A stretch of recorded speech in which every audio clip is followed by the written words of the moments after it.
जमिनीतील पाण्याची पातळी वाढवण्यासाठी सोयगाव येथील शेतकरी दत्तात्रय देसाई यांनी शेताच्या मधोमध 30 फूट लांब असा एक खड्डा घेतला, जो 3 फूट खोल व 4 फूट लांब असा आहे।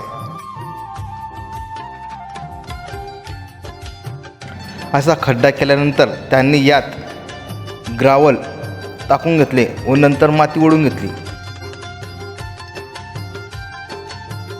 पण काही शेतकरी यात वरतून माती टाकत नाहीत, तसंच मोकळं सोडून देतात। याने होतं काय मित्रांनो,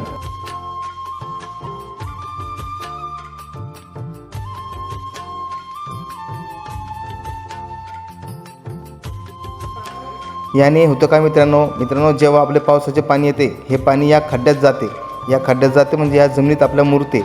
मुरल्यामुळे काय होतं, ह्या जमिनीतील पाण्याची जी पातळी ही वाढते। पातळी जेव्हा वाढणार मित्रांनो, तेव्हा आपल्या विहिरीचे पाणीसुद्धा वाढणार आहे। आणि जे जमीन चिबडी असते मित्रांनो, चिबडी म्हणतो आपण, त्या चिबड जमिनीमध्ये सुद्धा पाणी मुरल्यामुळे आपला पाण्याचा निचरा होतो। यामुळे आपली चिबड जमीनसुद्धा सुधारते। तुम्हाला हे जर पाण्याची पातळी वाढवायची असेल तर मित्रांनो, तुम्ही जलतरा प्रकल्प लावा, जेणेकरून तुमच्या जमीन व तुमची पाण्याची पातळी ही वाढू शकते। मित्रांनो, व्हिडिओ कसा वाटला नक्की कळत जा। व्हिडिओला लाईक, शेअर, कमेंट व मला फॉलो करायला विसरू नका, जेणेकरून नवीन व्हिडिओ तुमच्यापर्यंत मी पोहोचत राहील। तर जय जवान, जय किसान।